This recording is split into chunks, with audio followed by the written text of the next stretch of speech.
नमस्कार, मी श्रीकांत उमरीकर. आपण पाहतात ॲनलायझर. लाईक करा, शेअर करा, सबस्क्राईब करा. ॲनलायझरचं ॲप डाउनलोड करा. पेट्रोलच्या दरामध्ये वाढ करण्याचा निर्णय मंत्रिमंडळाच्या पातळीवरती घेतला गेलेला आहे. त्याची अंमलबजावणी प्रत्यक्ष कधी होती हे बघायचं आहे आणि अपेक्षेप्रमाणे त्याच्यावरती कुठलाही मागचा पुढचा विचार न करता टीका सुरू झालेली. मी फक्त विरोधकांचं नाव घेत नाही. तथाकथित जे समाजातले विद्वान असतात, धुरीण असतात, स्वतःला काय समाजसेवक म्हणा किंवा बाकीचं काय म्हणून घेतात आणि ते सडकावून टीका. म्हणजे खरं तर कुठलं तरी निमित्त पाहिजे असतं की ज्या निमित्ताने मोदी, अमित शहा संघ भाजपला बळवता येईल. आणि आता तरी संधीच. सगळ्यात पहिली गोष्ट म्हणजे आम्ही ही भूमिका स्पष्ट करतो आहोत की पूर्णपणे क्रूड ऑइल हे व्यावसायिक उत्पादन आहे.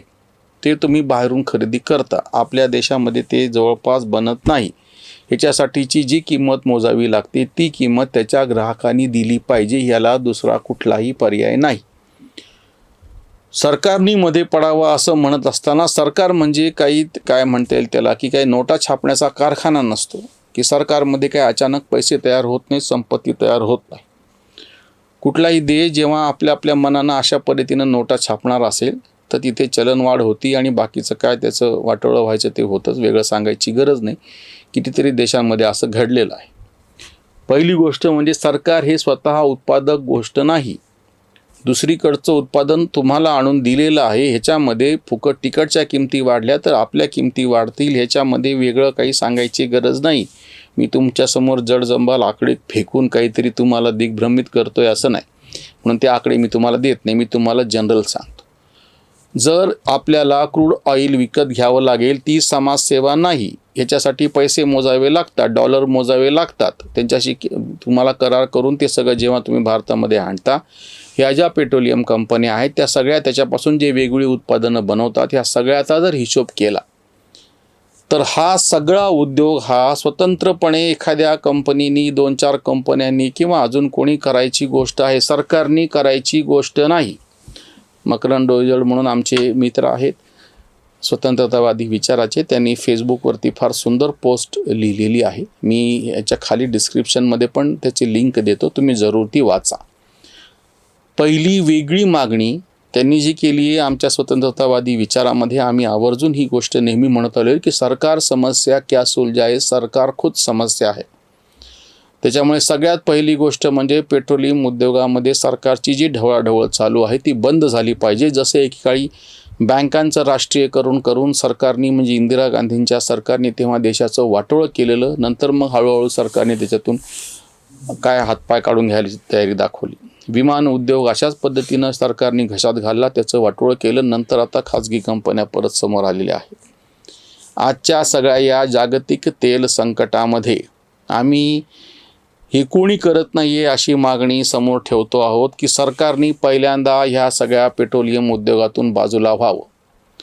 हा सरळ व्यवसाय आहे. बाहेरच्या देशातून पेट्रोल आणणे, वेगवेगळ्या कंपन्यांना तुम्ही ते कॉन्ट्रॅक्ट द्या, ते शुद्धीकरण करणे, त्याचे वेगवेगळे म्हणजे उत्पादनं तयार करणे आणि ते ग्राहकापर्यंत पोहोचवणे.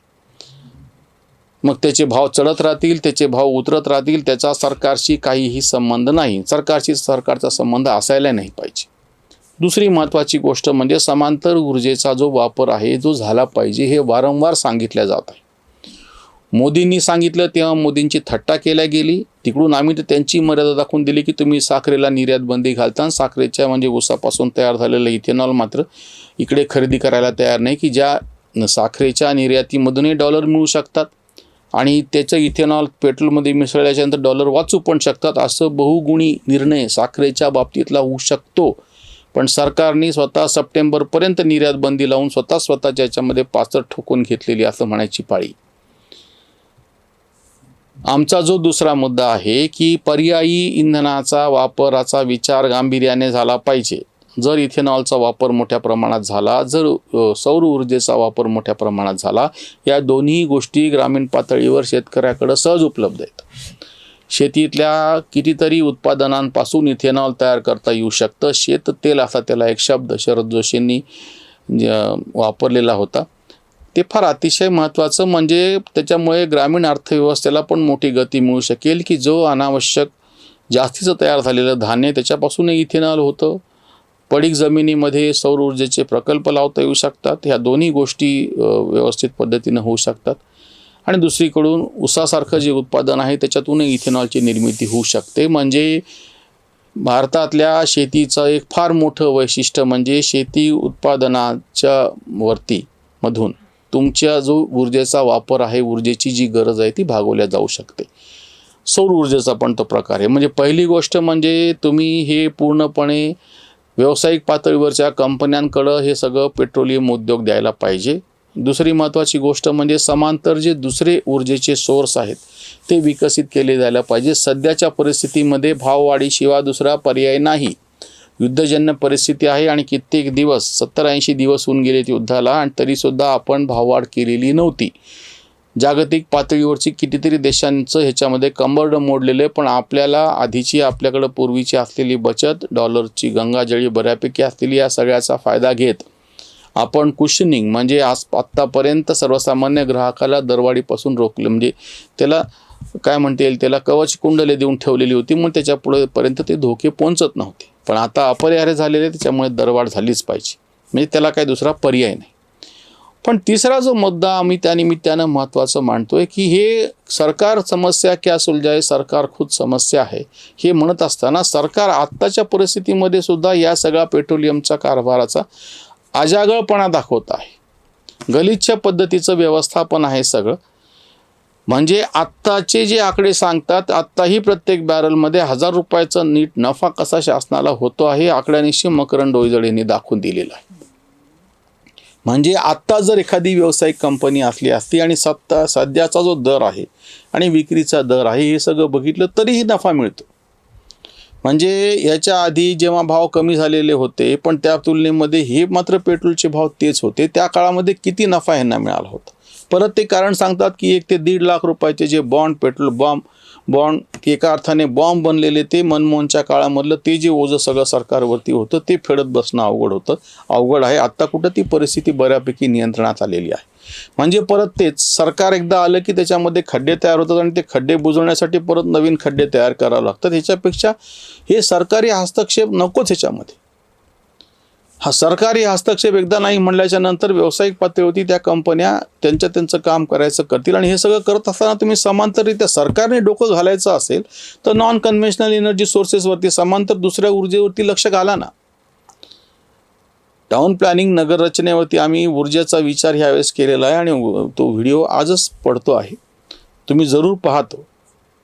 म्हणजे तुम्हाला ह्याचा विचार गांभीर्याने करावा लागेल. ऊर्जेचा समांतररित्या दुसरे सोर्सेस तयार करणे आणि त्याचा कसा व्यवस्थित वापर करणे आणि ते व्यावसायिक पातळीवरती सगळं हाताळल्या जाणे. सरकारी पातळीवरती हे हाताळून अशा पद्धतीने हे सुटण्याची काळीची शक्यता नाही. शेवटचा मुद्दा असा की प्रत्येक गोष्टीमध्ये तुम्ही सरकार येणार, सरकार मदत करणार, सरकारने सबसिडी द्यायची असं म्हणत असताना सरकार नावाची यंत्रणा तुम्ही स्वतःच मोठी करत चाललेला आहात. प्रचंड मोठ्या प्रमाणामध्ये त्याचं अस्तित्व वाढल्याच्या नंतर ते सगळं मॅनेज व्हायला कसं अवघड होतं. परत त्याचे तोटे सर्वसामान्य ग्राहकांना, सर्वसामान्य जनतेला भोगावे लागतं. म्हणजे एकीकडून तुम्हाला असं वाटतं की सगळं सरकारने करावं, सरकारने सोसावं, पण दुसरीकडून त्याचा तोटा असा होतो की एकदाही सरकार नावाची गोष्ट वाढत बसल्याच्या नंतर जेव्हा ते नियंत्रणाच्या बाहेरून बसतं त्याचं सगळं ते ओझं आपल्या अंगावरती पडतं. तेच जर सरकार सुटसुटीत असेल, सरकार किमान असेल, तर बाकीच्या गोष्टी सर्वसामान्य पातळीवरती लोकांचे सोडून घेऊ शकतात. जिथे सर्वसामान्य पातळीवरती लोकांना शक्य होणार नाही तिथं सरकारने हस्तक्षेप करावा. ही एक फार महत्त्वाची मागणी या निमित्तानं आम्ही पुढं करतो आहोत. पेट्रोलियम उद्योगातून सरकारचा हस्तक्षेप संपल्याशिवाय पेट्रोलचे आणि इंधनाचे यांच्या समस्या आहेत त्या सुटतील असं वाटत नाही. इथेच थांबूयात. धन्यवाद. स्वधर्म जागृतीचा विधायक बुरुज